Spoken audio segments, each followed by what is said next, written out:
I'm Managing Editor Kim Schmidt. Welcome to On the Record. Here's a look at what's currently impacting the ag equipment industry.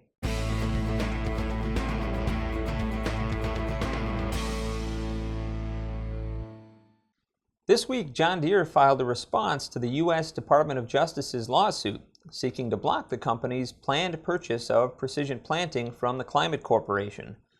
Responding to allegations that the acquisition would limit competition, particularly in the high-speed planter market, Deere contends that the DOJ is misinterpreting the market and that planter speed is only one of the many factors farmers consider on their operation. The response also argues that the acquisition would increase product and technology choices for farmers rather than limit them, as stated in the DOJ complaint.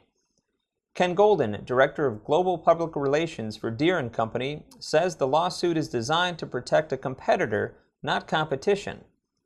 In an effort to strengthen its position, Deere this week also announced a planned agreement with Ag Leader Technology to allow the independent precision supplier to license and develop precision planting products.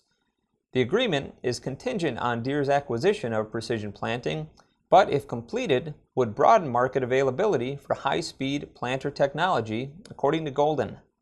This action is being taken, in direct response to the need to have more competitive environment. If we are able to complete the acquisition of Precision Planting, Ag Leader will take the technology, the intellectual property, and they'll continue to advance these products on their own, independently of Deere, whichever direction they want to go with it.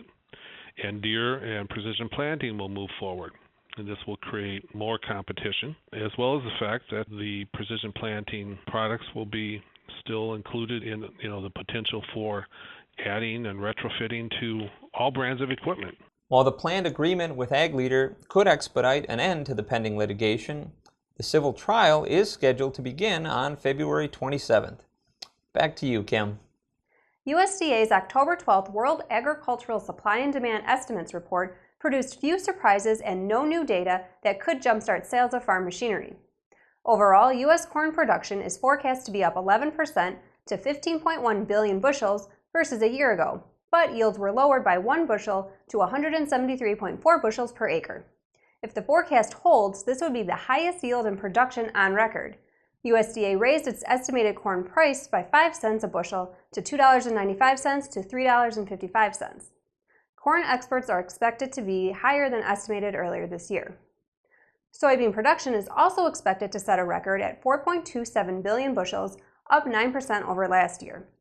Yields are expected to average a record 51.4 bushels per acre. Soybean pricing was unchanged at $8.30 to $9.80 a bushel. Dealers on the move this week include Green Diamond Equipment and Redden Equipment. The two dealerships announced they are merging and will operate under the Green Diamond Equipment name. The dealership group now includes 13 locations throughout New Brunswick, Nova Scotia, and Prince Edward Island. On October 3rd, the U.S. Supreme Court denied the request filed by a group of manufacturers to review and overturn New Hampshire's dealer protection law. The law was passed and signed in 2013. The law, known as the Dealer Bill of Rights, has been subject to numerous legal appeals by manufacturers at the state and appellate court levels. Earlier this year, the New Hampshire Supreme Court sided with the dealers. The manufacturers then sought review by the U.S. Supreme Court, which has now denied the request.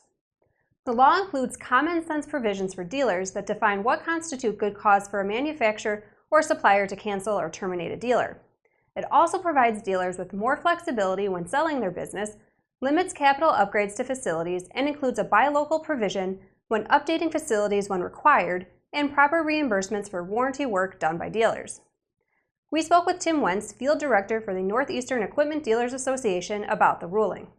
It overcomes the manufacturer's constitutional argument that laws can't reach back into existing contracts. And what that means is that when dealer laws are amended, we have the ability to reach back into existing contracts and legislate protections. I think that's probably one of the most important things that was done with this decision. The farm equipment dealership of today will likely need to make some changes if it's going to continue to find success. That's according to a Rabobank report titled "The Dealer's Choice: Options for Equipment Sellers to Reinvent Themselves." Here's editorial intern Gary Leverton with more on the report. Thanks, Kim. The ag industry has been under pressure for quite some time. Farmers are in a difficult position where they've lost money for 3 consecutive years. Dealers have reacted through cost-cutting activities, rationalizing their store counts, reducing excess inventory, and focusing on other services. But these only defend their margins. They don't make up for revenue and lost sales, according to the report. We spoke with the author of the report, Ken Zuckerberg, about what dealers need to do going forward to remain successful. We think the sector needs to transform itself, given our expectation that demand will not pick up until 2019. The call to action is product extension as a better way to capture value, as opposed to just simply consolidation of dealers with each other, again, to improve return and growth. Doing nothing is a risky strategy. Instead, Zuckerberg says dealers should consider 5 strategies to help them until 2019, when he anticipates the market will return. 1 is enhancing their parts repair service and rental capabilities. They could also expand their product offerings to include small, medium, and large size equipment. Or sell and service new types of precision equipment like autonomous tractors, UAVs, and drones. The 4th option is to provide value-added agronomic services to customers existing in their client base. Finally, he says dealers should consider cross-selling data and precision farming services. Not all of these are a fit for every dealer, but they also aren't mutually exclusive. With 5 years of very lean times expected, Zuckerberg says dealers must react and transform.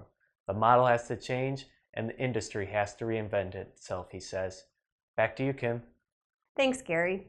Artsway Manufacturing announced its third quarter financial results for fiscal 2016 on October 5th. For the quarter, sales came in at $6.4 million, a 1.3% increase compared to the same quarter of 2015. Sales for the 9 months ended August 31st came in at $17.4 million, down 15.4% year over year. The year-to-date decrease in revenue was primarily due to the decreased demand for agricultural products, but was offset by a 43.5% increase in revenue in Artsway's modular building segment. And now from the Implement and Tractor Archives. Steam engine tractors were popular on North American farms from about 1885 to 1912. The machines required a big investment for the time at $2,000 to $5,000 for a new tractor. Because of the price tag, custom operators who traveled around the country and charged for their services drove most of the steam tractors. As always, we welcome your feedback. You can send comments and story suggestions to kschmidt@lestermedia.com. Thanks for watching. I'll see you next time.